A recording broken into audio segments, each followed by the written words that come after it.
मैं स्वयं अपना परिचय दे दूं कि मेरा नाम गणेश गोदियाल है। मैं उत्तराखंड से आया हूं और उत्तराखंड कांग्रेस कमेटी का मतलब प्रदेश कांग्रेस कमेटी का पूर्व में अध्यक्ष रहा।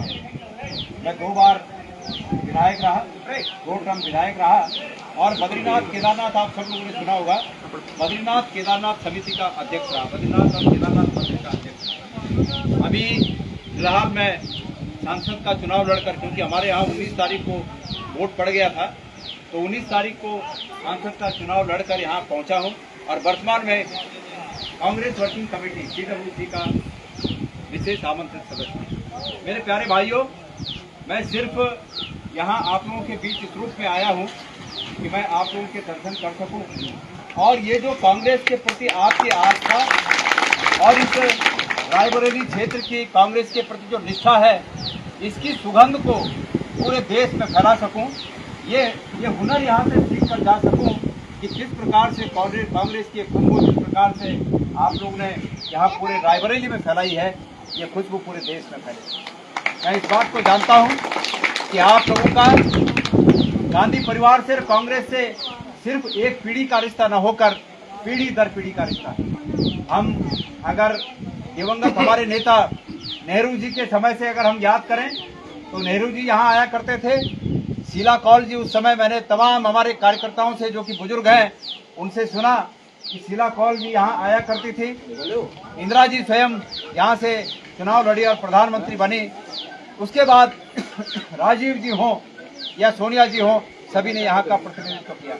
हमारे भाई आदरणीय जो किसान कांग्रेस के अध्यक्ष हैं, उन्होंने कहा कि जो भी यहाँ से चुनाव जीतता है, कांग्रेस का प्रत्याशी जो चुनाव जीता वो देश का प्रधानमंत्री बना। सोनिया जी यहाँ से चुनाव जीते, लेकिन आप सब जानते हैं कि सोनिया जी ने आत्मा की आवाज पर चाहती तो देश की प्रधानमंत्री बनती, 2 बार प्रधानमंत्री बनती, लेकिन उनका लक्ष्य प्रधानमंत्री न बनकर इस देश की सेवा करना था। उन्होंने 10 साल इस देश और इस क्षेत्र की सेवा की। हमारे देश के एक काबिल व्यक्ति को, एक दूसरे काबिल व्यक्ति को देश का प्रधानमंत्री बनाया।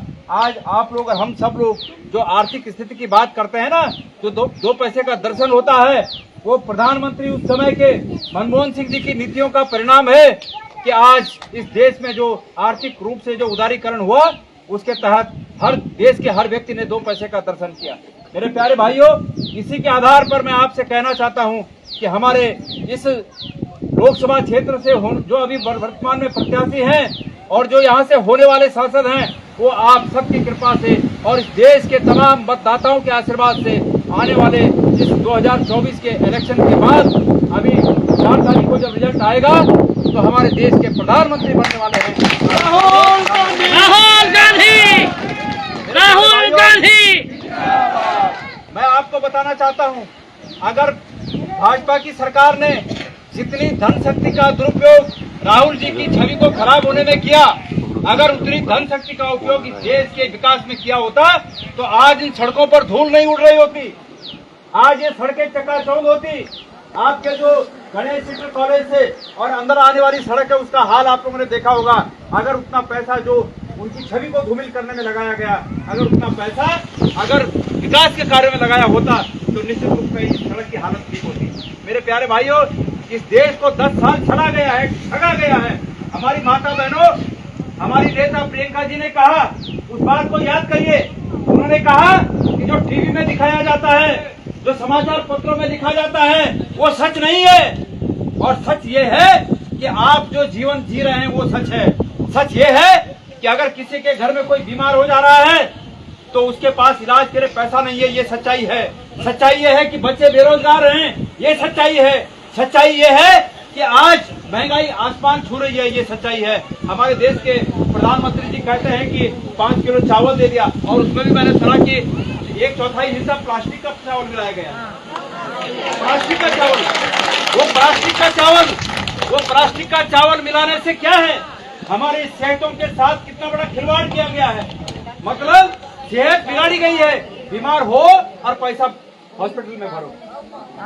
तो मेरे प्यारे भाइयों, बहुत लंबा मुझे नहीं कहना है, कहना इतना भर है कि आपके पास जो प्रत्याशी हैं, आपने देखना है कि कौन प्रत्याशी क्या बन सकता है।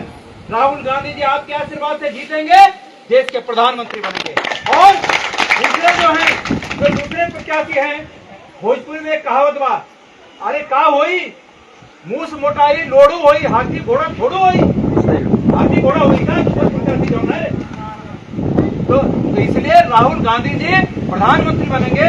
आप सबको एक काम में लेके जा रहा हूँ, और वो काम ये है कि आप सब लोगों ने एक एक आदमी ने 10-10, 20-20 लोगों को, आपके रिश्तेदारों को, जान पहचान वालों को, सबको फोन करके ये कहना है कि राहुल गांधी जी को प्रधानमंत्री बनाना है। हमें रायबरेली का सम्मान जो पहले था इंदिरा जी के समय, वो सम्मान दोबारा राहुल जी यहाँ ला सकते हैं। इसलिए प्रत्येक व्यक्ति को राहुल गांधी स्वयं बनना है। 10-10, 20-20 लोगों को फोन करना है। मेरे प्यारे भाइयों, ये लोग धर्म की आड़ पर लोगों को ठगते हैं, कहते हैं कि धर्म खतरे में है। सच्चाई ये है कि धर्म खतरे में नहीं है, इनकी कुर्सी खतरे में है। और धर्म कैसे खतरे में हो सकता है? आप लोगों में से बहुतों ने गीता पढ़ी होगी। गीता में लिखा है, भगवान श्री कृष्ण ने कहा है कि यदा यदा ही धर्मस्य ग्लानिर्भवति भारत अभ्युत्थानम धर्मस्य तदात्मानं सृजाम्यहम्। जब धर्म की हानि होगी तो मैं अवतार लूंगा। अब आप बताइए, हम भगवान कृष्ण के गीता में दिए गए उस वचन पर विश्वास करें कि भारतीय जनता पार्टी के ठगों की बात पर विश्वास करें? बताइए, आप किस पर विश्वास करें? हम गीता पर विश्वास करने वाले लोग हैं, और इसलिए मैं आपसे निवेदन करना चाहता हूं कि गीता के उस विश्वास को अटल रखने के लिए आप सब लोग परसों जब वोट होगा, 20 तारीख को वोट होगा, तो हाथ के निशान वाला बटन दबाइएगा, क्योंकि ये आप लोगों की भी इज्जत का सवाल है, आप लोगों की भी प्रतिष्ठा का सवाल है, और हम सब लोगों की प्रतिष्ठा का सवाल है। उससे बढ़कर इस देश में लोकतंत्र बचाने का प्रश्न जो अगर है, तो इसमें निहित है कि कांग्रेस की सरकार बने और इस देश का लोकतंत्र, जिस प्रकार से आज तक कितनी कोशिशें कर दी, तमाम संवैधानिक संस्थाओं को गुलाम बनाकर रखा है इस सरकार ने, जो आज दिल्ली में बैठी सरकार है।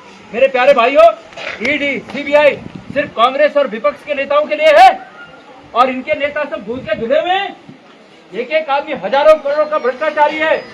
कांग्रेस का कोई अगर भ्रष्टाचारी है, आपको याद होगा महाराष्ट्र में अशोक चौहान मुख्यमंत्री थे, याद है? उस समय आदर्श सोसाइटी घोटाले का बड़ा प्रबंधन किया, और आज वही अशोक चौहान अगर इनकी सरकार इनके साथ चले गए तो वो फिर गंगा जी नहा गए, साफ शुद्ध हो गए, पवित्र हो गए। आपने अजीत पवार का नाम सुना होगा। प्रधानमंत्री जी अगले दिन कहते हैं कि 72,000 करोड़ का आरोपी है, और अगले दिन वो नतमस्तक हो जाते हैं और 72,000 करोड़ माफ हो गया। तो तमाम भ्रष्टाचारी, आज भारतीय जनता पार्टी तमाम भ्रष्टाचारियों की शरणगाह बन गई है, और इस प्रकार से देश के भोले वाले लोगों को, जो इस बात को जानते नहीं है, उनको धर्म के नाम पर ठगा जा रहा है। मेरे भाइयों, मेरी बहनों, हमारा धर्म सुरक्षित है। सिर्फ इस नेता की कुर्सी जो दिल्ली में बैठा है ना नेता, उस नेता की कुर्सी आज खतरे में है, इसलिए धर्म का नाम भाग अलाप रहे हैं। आपसे मैं इतना जानना चाहता हूँ, पूछना चाहता हूँ, आपको याद होगा 2014 का वो भाषण, क्या कहते थे? उस समय विपक्ष के नेता हुआ करते थे हमारे प्रधानमंत्री जी, क्या कहते थे? कहते थे, मेरी बहनों, गैस का सिलेंडर 470 रुपए का हो गया, बोलते थे ना। आज कितने का हो गया? मैं पूछना चाहता हूं आदरणीय प्रधानमंत्री जी, मैं यहाँ पर ये उतरावा की इस नुक्कड़ सभा से आपसे पूछना चाहता हूं, अगर ये सोशल मीडिया के माध्यम से मेरी आवाज उन तक जा रही हो, तो मैं पूछना चाहता हूं कि आपने कहा था कि मेरी बहनों 470 का सिलेंडर हो गया है, और उस समय 2014 में कहा था कि जब आप वोट देने जाएं तो गैस के सिलेंडर को प्रणाम करके जाइएगा। ऐसा बड़ी लंबी चौड़ी, मतलब ऐसे एक्टिंग में बोलते थे। और आज वो 470 जो 65 साल में कांग्रेस के शासन के दौरान 65 साल में जो गैस का सिलेंडर सिर्फ 470 तक पहुंचा, वो गैस का सिलेंडर इनके 10 साल के कार्यकाल में 1200 पहुंच गया है। और मेरी माता बहनों, मैं जानता हूं कि आप लोगों के घरों में, बतेरों के घरों में 1200 रुपए उस गैस के सिलेंडर को भरने के लिए नहीं होगा। इसलिए आपसे निवेदन करना चाहता हूं कि अब की बार 20 तारीख को रायबरेली की हमारी बहनें जब वोट देने जाएं, तो उस गैस के सिलेंडर को उल्टा घर में रखकर प्रणाम करके जाइए, अगर हाथ के निशान का बटन दबाइएगा। बहुत कहते हैं अभी बीच में बेशर्मी के साथ, बहनों जरा शांत रहिए, बेशर्मी के साथ हमारे प्रधानमंत्री जी कहते हैं कि कांग्रेस मंगलसूत्र पर नजर रखे हुए है। मैं माननीय प्रधानमंत्री जी, इस देश का इतिहास गवाह है कि कांग्रेस ने इस देश के आम आदमी को इस लायक बनाया कि वो अपनी मंगेतरों के लिए सोने का मंगलसूत्र बना सके। जब तक कांग्रेस का शासन था, 10 साल पहले सोना 28,000 रुपए तोला, 26,000 रुपए तोला था। आज 10 साल में ये सोना 76,000 रुपए तोला पहुंच गया है। किसी गरीब व्यक्ति की हिम्मत है कि वो अपनी बेटी के शादी में, और किसी गरीब आदमी की हिम्मत है कि वो अपने बेटे की शादी में अपने बेटे की पुत्र वधू के लिए सोने का 2 तोले का मंगलसूत्र बना सके? किसी की हिम्मत है? आधे तोला सोने का मुट्ठी बनाना मुश्किल हो रखा है। माननीय प्रधानमंत्री जी, आपको खाली बातें बनाना आता है, देश चलाना नहीं आता।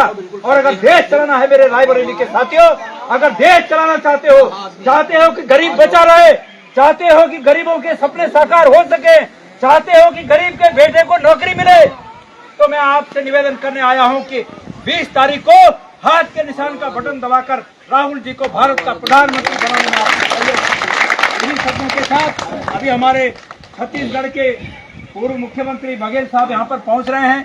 हम भी यहाँ उनका इंतजार करेंगे। तब तक और हमारे साथी हैं जो आपको संबोधन करेंगे। मैं आप सबसे निवेदन करना चाहता हूँ, देखो मैं तो बद्री केदार से आया हूँ। मैं बद्री केदार का अध्यक्ष रहा 6.5 साल, और ये ढोंगी बाबा मेरे टर्म में जब मैं अध्यक्ष था तब ये ढोंगी बाबा वहां आकर भगवान बनना चाहते थे, हमने नहीं होने दिया। हमने कहा भारत का व्यक्ति प्रधानमंत्री बन सकता है, भारत का नागरिक राष्ट्रपति बन सकता है, लेकिन हम जहां भगवान केदार की अर्चना पूजा करते हैं वहां का भगवान वो नहीं बन सकता।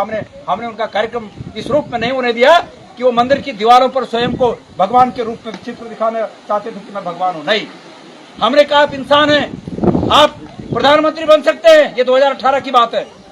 हमारी तमाम जांचें, सीबीआई, अलना पलना, हम नहीं डरे, क्योंकि डर उसको होगा जिसने चोरी की होगी। जिसने चोरी नहीं की वो व्यक्ति परेशान हो सकता है, लेकिन डर नहीं सकता। तो मेरी बहनों, अगर चाहते हो कि आपकी जिंदगी में बदलाव लाना आवश्यक है, तो ये बदलाव सिर्फ और सिर्फ राहुल गांधी ला सकते हैं। राहुल गांधी ने कहा कि जितना पैसा मोदी जी ने जितना पैसा अडानी अंबानी को दे दिया उतना पैसा मैं गरीबों में बांटूंगा। कितना पैसा है जानते हो? 16 लाख करोड़। कितना होता करोड़? 100 लाख का 1 करोड़, अर्थात 100 करोड़, अर्थात 1000 करोड़, अर्थात लाख करोड़, अर्थात 16 लाख करोड़। कितना होता है समझे? वो पैसा राहुल गांधी जी ने कहा है कि गरीबों में बांटा। हमें ऐसा नेता चाहिए। इसलिए मैं आप सबसे निवेदन करने आया हूं कि 20 तारीख को हाथ के निशान का बटन दबाकर आदरणीय हमारे नेता राहुल जी को, आपके बेटे राहुल जी को अपना आशीर्वाद दीजिएगा। आप सबका बहुत बहुत धन्यवाद।